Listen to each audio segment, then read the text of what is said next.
Hello बच्चों, आपका YouTube channel super target mathematics में हार्दिक स्वागत एवं अभिनंदन है। जैसा कि मैंने पिछले वीडियो में डेरिवेटिव माने अवकलन के बारे में बताया, आज हम आपके सामने नया चैप्टर समाकलन चैप्टर लेकर आया हूं, जो सबसे इंटरेस्ट और वेरी इंपॉर्टेंट परीक्षा में इस क्वेश्चन से पूछे जाते हैं। तो आज हम लोग जो इसे अनिश्चित समाकलन के बारे में पढ़ना शुरू करेंगे। तो समाकलन के दो पार्ट होते हैं बेटा मेरे, एक अनिश्चित एक निश्चित समाकलन।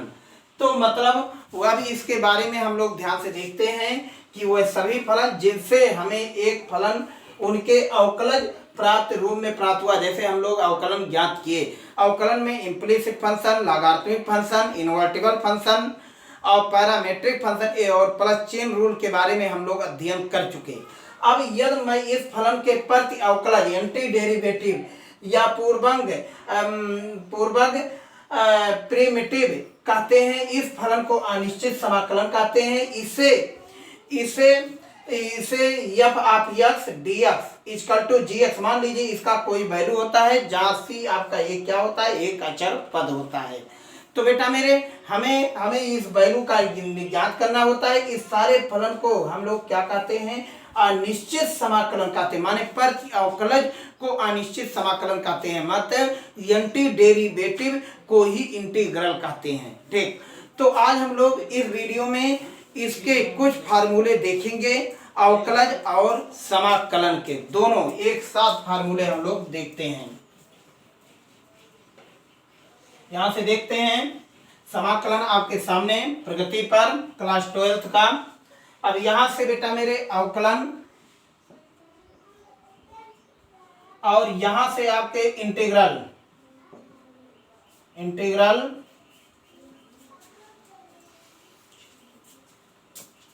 समाकलन डेरिवेटिव। अब देखते हैं इसके फार्मूले जो आपके सामने क्या लिखते हैं। आपके सामने इसके सारे फार्मूले D D X X to the power n plus 1 upon n plus 1 equal to s to the power n। ये ध्यान से देखिएगा, इसका जो अवकलन होगा s to the power n होगा। अब यहां से समाकलन s to the power n करें तो इसमें क्या करते हैं बेटा मेरे, एक डिग्री बढ़ा देते हैं एक डिग्री। कितना हो जाता है, s to the power n plus 1 या n प्लस 1 प्लस c। ये जैसा हम लोग पहला फार्मूला सबसे मोस्ट फार्मूला होता है।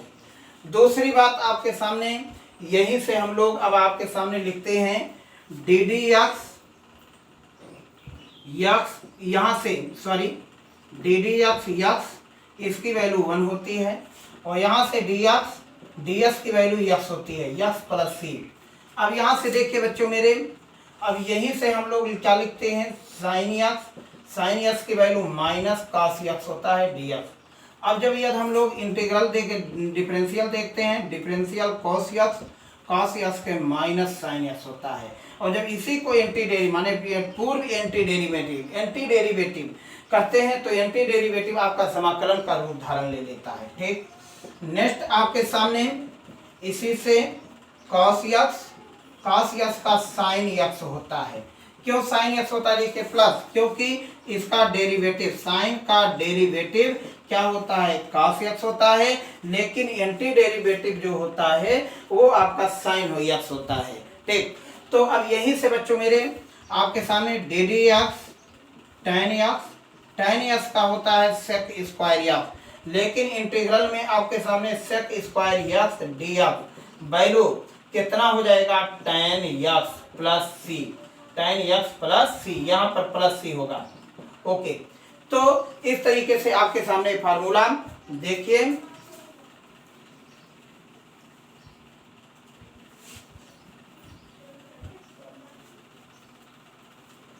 समाकलन के सारे फार्मूले D D x e x D X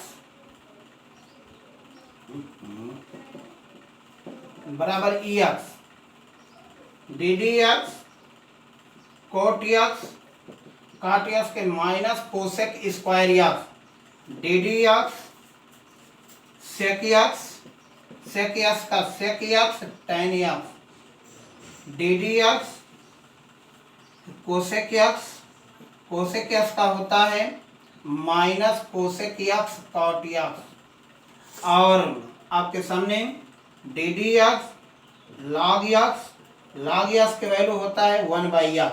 अब इसी पे integral e x D x कितना हो जाएगा ई एक्स। दूसरा इसका formula cosec square x d x कितना हो जाएगा माइनस कॉट यक्स। तीसरा आपके सामने फार्मूला सेक यक्स टेन यक्स की वैल्यू हो जाएगा सेक यक्स प्लस सी जरूर लिख देना, ये कांस्टेंट है। यहीं से बच्चों मेरे कोसेक यक्स कॉट यक्स के जो फार्मूला बन रहा है माइनस कोसेक यक्स प्लस सी। अब यहीं से बच्चों मेरे आपके सामने डी एक्स अपान यक्स ये वैल्यू आपके सामने हो जाएगा log ऑफ यक्स प्लस सी। तो इस तरीके से आपके ये सारे फार्मूले हम आपसे मिलते रहेंगे और ये फार्मूला और आपके सामने यहीं पे यक्स हो गया है a to the power x d x क्या लिख देते हैं a to the power x upon log of a b c. अब इस टॉपिक पे कुछ इसके एग्जाम्पल देख लेते हैं। तो अवकलन का डेरिवेटिव माने प्रति अवकलन इंटीग्रल कहलाता है, समाकलन कहलाता है। अब यहां से जैसे समाकलन के कुछ रूल आपके सामने x square plus x square का कैसे लिखते हैं यक्स क्यूब माने अपान 3 प्लस सी। जैसे मान लीजिए X to the power 10 D X इसको क्या लिखते हैं 10 प्लस 1 अपान 10 प्लस 1। यही वैल्यू आपके सामने X to the power 11 upon 11 plus C. Okay, next आपके सामने यक्स स्क्वायर 7 यक्स प्लस 6 इसको डी एक्स। अब इसी को हम लोग अलग अलग कर देते हैं X square 7 x d x 6 D X. अब बताओ बेटा मेरे यक्स स्क्वायर का यक्स क्यूब बाई 3 7 यहाँ पे डिग्री यक्स है तो यक्स स्क्वायर बाई 2 और ये कितना हो जाएगा 6 यक्स प्लस सी। ये है राइट आंसर आपका। ठीक, अभी जैसे मान लीजिए ई एक्स प्लस 1/x अब इसको हमें ज्ञात करना है। तो ई एक्स का ध्यान से देखिए इंटीग्रल ई एक्स यहाँ से 1/x डी एक्स क्या लिखते हैं। अब यहाँ से ई एक्स का जो वैल्यू होता है e x plus log of x base e यहाँ सी। ये है आपके सामने इंटीग्रल के कुछ महत्वपूर्ण नियम। ठीक, अब इंटीग्रल को हम लोग कैसे एक टॉपिक पे ले चलते हैं इसको ध्यान से देखिए। जैसे integral x square plus 1/x square इसको हमें करना है तो करते समय हम क्या करते हैं यक्स स्क्वायर इसको न्यूमरेटर में चेंज कर देते हैं X to the power -2 D X. अब यही वैल्यू आपके सामने यक्स क्यूब बाई 3 यक्स के पावर -2 प्लस 1 -2 प्लस 1 प्लस 3। अब ये कितना हो जाएगा X cube by 3 X to the power -1 -1। अब इसी को हम लोग लिख सकते हैं x cube by 3 -1/x plus सी। ये है आपके सामने राइट आंसर। तो कोई भी इंटीग्रल हो आपके सामने पहला नंबर या नीचे एक्स स्क्वायर है माने एक से ज्यादा घात है तो डिग्री है तो उसको हम लोग न्यूमरेटर में चेंज कर लेते हैं। लेकिन ये ध्यान में रखिए बेटा कभी कभी आपके सामने x प्लस 1/x हो जाएगा। तब ऐसे क्वेश्चन के लिए हम लोग क्या करते हैं यहाँ से x dx plus 1/x dx। अब देखिए इसको नहीं ले जाते क्यों, क्योंकि इसकी डिग्री 1 है। इसको ऊपर ले जाएंगे तो इनफाइनाइट हो जाएगा, इसलिए इसको हम लोग किस में चेंज कर देते हैं log में। तो x square by 2 plus log of x base e. ठीक, तो इस तो ये प्लस सी ये आपके सामने राइट आंसर। नेक्स्ट क्वेश्चन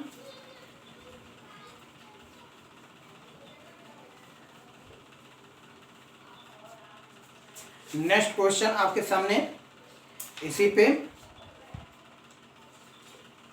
जैसे मान लीजिए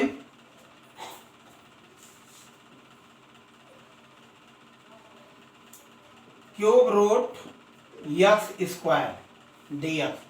अब इसको क्या लिखते हैं, यक्स यहाँ पर 2 है बटे 3, 2/3 डी एक्स।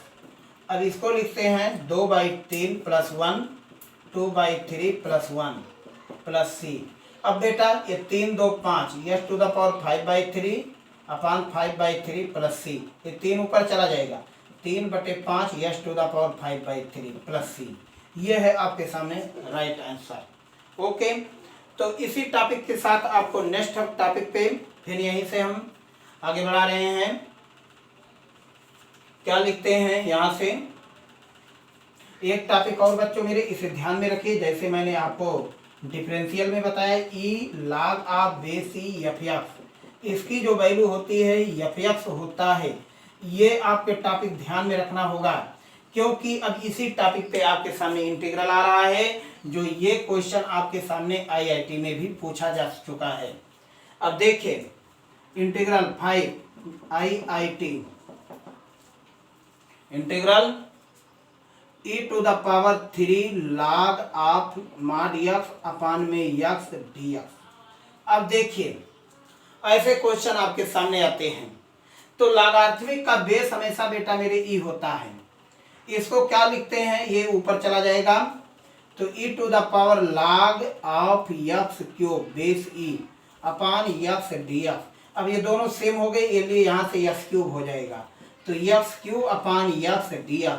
अब यहाँ से देखो एक कैंसिल हो जाएगा, माने x² और x² का हो जाएगा x³ 3 ये है राइट आंसर आपका। ओके, तो इस तरीके से आपके क्वेश्चन ये पूछे जाते हैं, तो इससे जरा ध्यान में रखिएगा। नेक्स्ट आपके सामने मैं क्वेश्चन लेकर आ रहा हूँ यहीं से, ये भी आपके IITN मॉडल पे है। नेक्स्ट टॉपिक आपके सामने क्वेश्चन पे है 3 to the power x 4 to the power x divided by 5 to the power x dx। अब देखिए बेटा मेरी, ये भी आपके सामने आईआईटी करते क्या है, इसको अलग अलग कर देते हैं। 3 to the power x 5 to the power x plus 4 to the power x 5 to the power x dx। अब बेटा मेरे इसको लिखते हैं 3/5 के power x 4/5 to the power x, और ये आपके सामने dx। अब यहां से देखिए ये आपके सामने formula a to the power x dx क्या हो जाता है फार्मूला इसका, a to the power x log of a base c। इसी प्रकार मैं इसको लिखता हूं 3/5 के power x log of base c 3/5 plus 4/5 के power x log of 4/5 base e plus c। यह है राइट आंसर आपके सामने इसका। तो इस तरीके से आपके क्वेश्चन आपके फार्मूले बनते हैं, इसे हम लोग को ध्यान में रखना रहता है।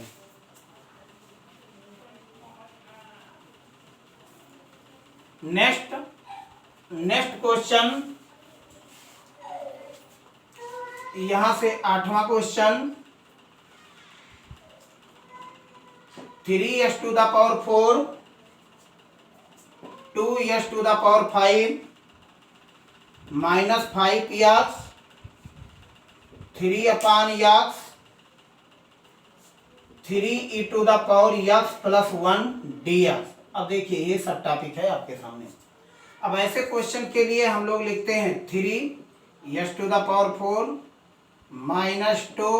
अब देखिए x ऊपर चला जाएगा, तो डिनोमिनेटर चेंज न्यूमरेटर, माने x की वैल्यू -5 कितना हो जाएगा dx प्लस 5, ये देखिए -5x dx, लेकिन x की डिग्री 1 है, ऐसे रहने दीजिए, dx अपान x, यहाँ से 3e to the power x और यहाँ 1 dx।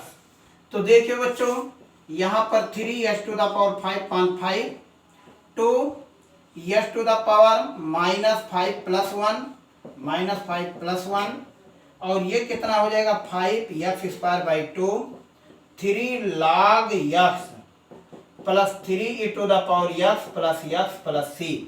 अब देखिए 5 में से 1 गए 4, तो माइनस माइनस प्लस हो जाएगा, तो 3s टू द पावर 5/4 अरे 5/5 प्लस 2s⁻⁻4 बाई -4, यहाँ minus minus plus 5/2 X square 3 log X 3e⁻x plus X plus C. यह है आपके सामने राइट आंसर। तो इस तरीके से आपके क्वेश्चन बन रहे हैं। देखिए आपके सबसे बेसिक समाकलन जो हम लोग इस समाकलन को चालू कर रहे हैं, तो इसको देखिए कैसे हम लोग यहाँ से लिखते हैं। जैसे रूट में यक्स प्लस 1/रूट में यक्स का होल स्क्वायर, ऐसे भी क्वेश्चन आपसे पूछा जाता है। तो करते क्या है, यक्स स्क्वायर प्लस 1/रूट में यक्स का whole square plus 2√x into 1/√x dx। अब देखिए यहाँ से यक्स 1/x ये कैंसिल आपके सामने प्लस 2 dx। अब इस समय यक्स स्क्वायर बाई 2 1/x को क्या लिख देते हैं log x, इसका 2x प्लस सी। ओके, तो ये है आपके सामने राइट आंसर। इसी के साथ बच्चों मेरे नेक्स्ट वीडियो में फिर आपसे मिलेंगे। तब तक के लिए धन्यवाद। यह वीडियो अच्छा लगा इसे सब्सक्राइब जरूर कीजिए।